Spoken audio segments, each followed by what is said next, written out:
Fight magazine. My name is Chuck, and I play drums and percussion. I am Crystal, the only girl, and I play the bass. I'm Luigi, and I play guitar and I sing. And I guess, how would we describe our music? Dark rock and roll.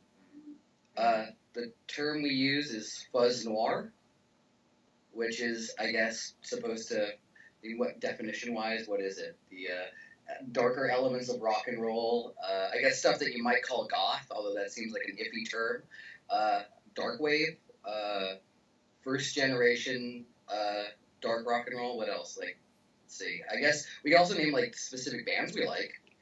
Susie and the Banshees, Bauhaus, Black Sabbath, Christian Death, Sisters of Mercy.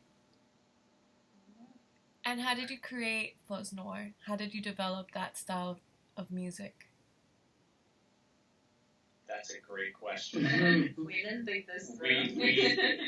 Well, I think it's your brainchild. I mean, like, you know, I guess like the elements that you like, right? Like, yeah. It's just noir because it's French. I like the way the word looks. It reminds us of old film. Fuzz because I don't know. I just think it's there's like a lot of there's 50 songs, right? There's a 50 song called Green Fuzz. Yeah, right. Yes. Green Fuzz. I don't know. It's this word fuzz and has been around since as long as rock and roll's been around, and I just think it's a funny word. So I don't know. Just fuzz noir to me. You know, like I was thinking 50s, but I was also thinking like dark. So it just happened, and then Dénudés is a French word. Noir is French. You know, we like horror movies. We like film noir. They just seem appropriate. You know, I don't know. Dark fuzz music sounds heavy and fuzzy and thick sometimes. So that's it. It's also satirical at the same time. You know, it's just like you know how everyone's always putting everything inside of a box. We just thought it'd be funny if we created our own box to put ourselves into. Yeah, fuzz noir is a genre that only includes one band, us. And I also see influences of the Cramps in your style and music. Can you elaborate how that band has influenced you? That's funny. The other night we played a show, and like this girl came up to us or up to me, and she was like, "I didn't want to tell the other people in their band, but you guys really remind me of the Cramps." I was like, "Why would you not want to tell us? That's like the biggest compliment ever."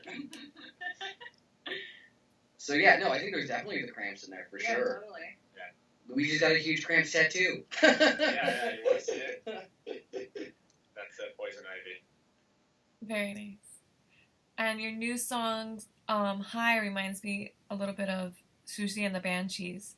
Can you tell me how you created that song and that style of music for your group? I never thought about that. I sent her High, the EP, and then gave her a link to Black Satellite. Hi, that's a good question. I never thought of it those ways, but if I'm thinking of why, if there is a similarity, some of Susie's stuff does have like violins and stuff in it. So, and that song has a violin in it, which I never thought, you know. Oh, wait, and we added the tenor as well. Yeah, there's a tenor flute in there, right? Tenor recorder. And a violin that Crystal played, and then we went over it with synth violins as well. But what were you? Well, yeah, I think there's an element of classicalism that's in there that, I mean, I would see that as like a direct correlation to stuff like Susie and the Banshees. Also, the willingness to think outside the box. I mean, like, Susie was punk rock, but Susie, like, took music in a whole new set of directions. And each album is, like, even, like a further evolution of that, too, if you listen to, like, her entire catalog. Yeah, visually and musically. Yeah, totally, definitely visually. Yeah, Crystal. There's a sense of classicalism in there because Crystal comes from she. I don't know. Crystal has classical music under her belt, and we think it's cool. Not under her belt. To say. Somewhere on the shelf.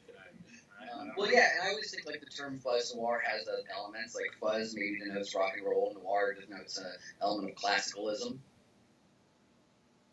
And how do you both combine the two, garage rock and classical music?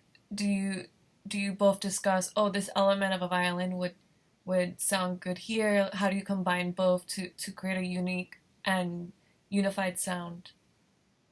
Gigi tends to compose it, right? Yeah. Like, for the most part, it kind of... And just tells us what to do. Now, the whole garage thing is like, if I love Zappa, and if you pay attention to a lot of the stuff Zappa was doing, was like making fun of the times. You know, as bad as music was during his time, he'd replicate that music and make it just as good, if not like better than the music that was coming out, all while making fun of it.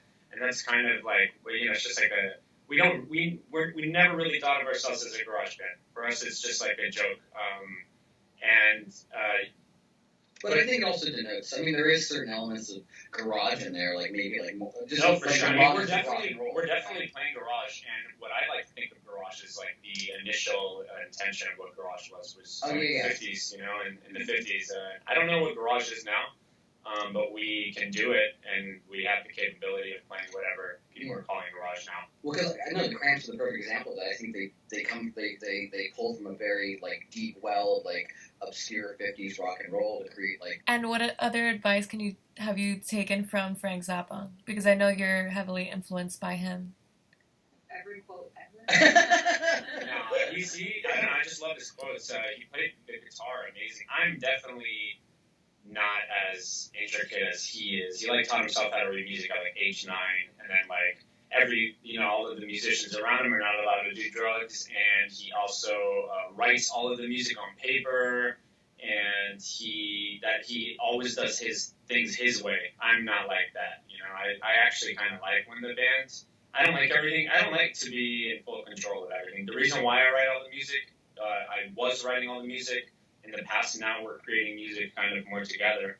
But, you know, do a band with Crystal and play the music we like to listen to and the music we like. And Chuck really likes the same music, so it works perfect.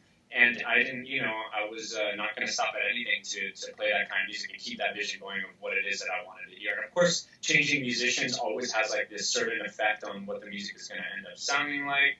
But with this lineup that we have right now, we are all on the same page visually, aesthetically, audio-wise. We finally all are this small group of people that all listen to the same music and all like the same sound and all have that same kind of vision of what, you know, we always wanted to be in a band like this. Yeah, and I think we're always helping each other discover new music too. I mean, not necessarily new music, but maybe music we haven't heard before that we know each other would like. And each of you have been in projects. How do you stay focused? What tips can you give to musicians?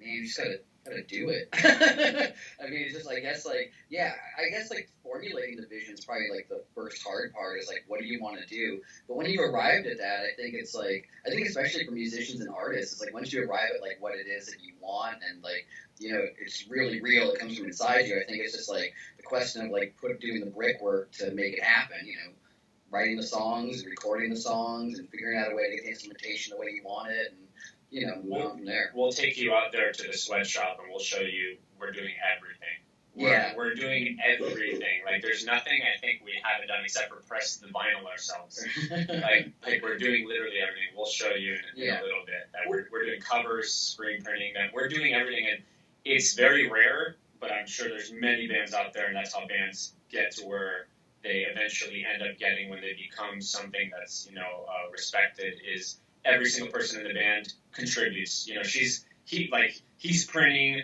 on the patches, she's cutting the patches, I'm packing the package. I don't know, you know, it's just kind of like things like that. Like it's like a sweatshop. It's like the Ford line, right? Well, yeah. I mean, I think there's definitely a do-it-yourself aspect that's going on there. But yeah, again, it's like, you know, if you want things to be a certain way, you just you gotta roll up your sleeves and do it, I guess.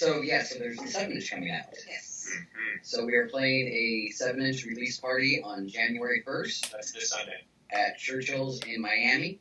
And so it's the 7-inch single of Fuzz Noir in E flat, and the live version of Black Satellite, and it's on a white vinyl 7-inch. You want to talk about the packaging? Sure. The cover is an awesome photograph we took in a cemetery in New Orleans. Chuck did his thing, designing the cover. The first 10 people that buy the 7-inch get a sticker, a pin, a patch, a shirt, and a VHS cassette with an unreleased music video on it from the EP that hasn't been released yet. The music video is for a song called Waste of Fun, and that's a single off of an EP that we haven't released yet.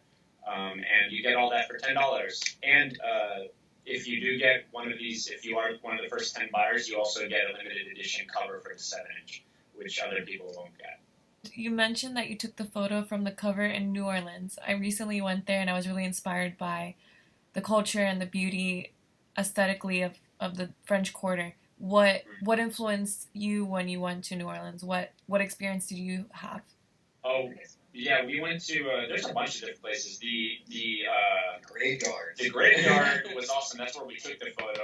In this one particular, is it called the cenotaph, right? These outside monumental. Like the mausoleum. Yeah, outside the right. It's a mausoleum cemetery, and we took a photo outside of one of those, and it was really unique. And I don't know whose burial ground it was. It was like some corporate guy who worked for Hershey. It was like the most random thing that we took a photograph of, but we ended up making that the cover, which was cool.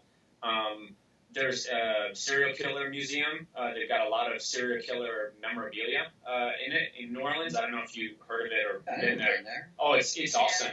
They've got Ted Bundy letters that he wrote. Really? Museum of Death. Yeah, Museum of Death or something like that. They've got a lot of cool stuff in there. We walked out there a little traumatized. It was cool. They've got like hair and stuff from murder scenes. They've got a lot of crazy stuff. The bathtub they found bodies in. They've got crazy stuff in there. Letters that they've written. Yeah. Also, what's cool is there's a sarcophagus room that's like a hidden little room. It's in the attic of Muriel's. If you ask them to see the sarcophagus room, they take you past the bar and they open up a wall and they let you walk inside, and there's a table there that's set for someone who died in memory of them. And then there's a set of stairs that go up maybe 2 stories. And you hear like this kind of like chanting like these om, and like it kind of sounds like you're in like a ritual or something's going on. It sounds like Horror Hotel a little bit, like the part where they're gonna kill the main character. And then you go up and there's a sarcophagus room up there. We took some cool photos in there too. It's all like a velvet kind of room. And I guess they throw corporate parties in there or something. I don't know what it's for, but it's weird. And then you'll see like people straggling around like through the hallways. You don't know if they know where the hell they are. Eyes wide shut. Yeah, I guess so, right? It's like a little, and most people don't really know. I don't know, someone told us to go check it out. Well, it was really funny because Luigi was trying to take a picture of me, just sitting still, watching like the velvet, wall. And then some guy walked in, and I ended up, just turning my head and looking back to see who it was, and I scared the shit. Guy gets so scared. He's like, I thought you were a doll. Because the whole room's just like velvet. There's like velvet, like a couch, like not velvet, but it's like very like a nice like satin curtains and like really like comfortable pillows, and everything's all patterned. And Crystal's sitting with her back face towards the camera, and I'm just taking a photo. He thought I was photographing the room, and then Crystal turns around and moves, and the guy's like, "What the heck?" And what is one thing you're looking forward to 2017? Your Japanese tour? Yes. Yes. Yeah, we cannot believe we're going to Japan. We're really, really excited. It's somewhere I've always wanted to not even just go, but to play is like, what the hell?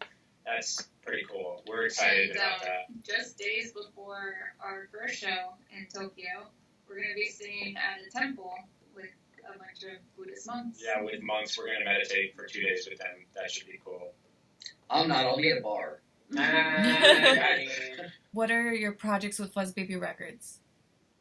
Fuzz Baby Records is what's his name? Robbie. Is it? Rob, yeah, it's Rob I Kingsley. didn't type it. It's Robbie. Yes, Kingsley's last name. Rob Kingsley, as you know him, records a lot of South Florida bands. He is amazing. He puts in more work than he even needs to because he cares so much about the music scene here. He records a lot of bands from Fort Lauderdale, Flower City Conspiracy, Fat Son, Sand Rats, Dénudés, us.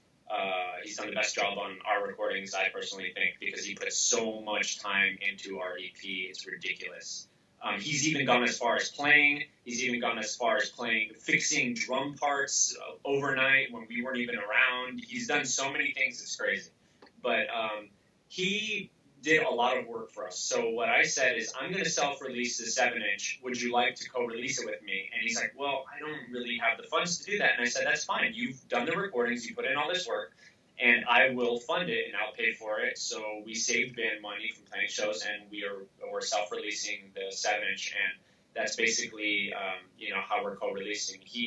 We have a relationship that's just he's a big part of the Nudes, and whether he likes it or not, he's kind of like a member of the Nudes. He's done so much for the band. He's He's helped with the VHSs. He's helped design the 7-inch label that went on the 7-inch. He's helped me find someone to master the music, like Mike Tucci in New York, who plays for Unstoppable Death Machine. He's he's like an all-around kind of guy that's helped the band. Yeah, so I guess officially it's a Helms of Hades / Buzz Baby Records production. Yeah, and Helm of Hades is something I do for just to self-release our music. I don't like self-releasing. I do it because we got it. It's a lot of work. Gotta get it out there. Yep. Buzz Baby Records made me lay down on the floor. First, I had to get high. Then I had to lay down on the floor because the song's about being high. I had to lay down on the floor, and he put pillows under me, and then he put a bunch of microphones in my face, and he told me to whisper. He's like, "Don't sing, whisper the lyrics." And I whispered the lyrics, and we did 2 or 3 layers of that, and then that's what you hear there. Yeah, it's very nice. I love that song. High is probably my favorite so far that I've heard. Yeah, I was thinking Smashing Pumpkins. We had...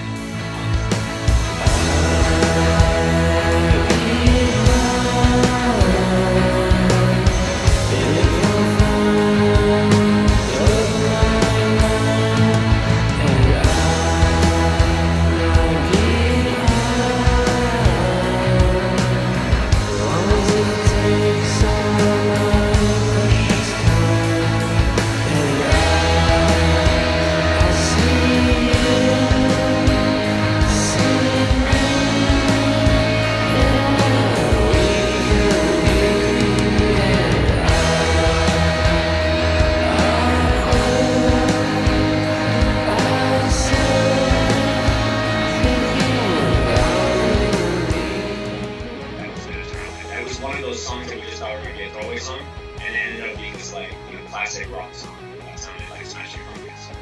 That's what I think. Those guitars remind me of Smashing Pumpkins. And speaking about guitars, are you guys going to show me your studio and where you're making the packages and Sure, yeah, the we'll take tapes? you there.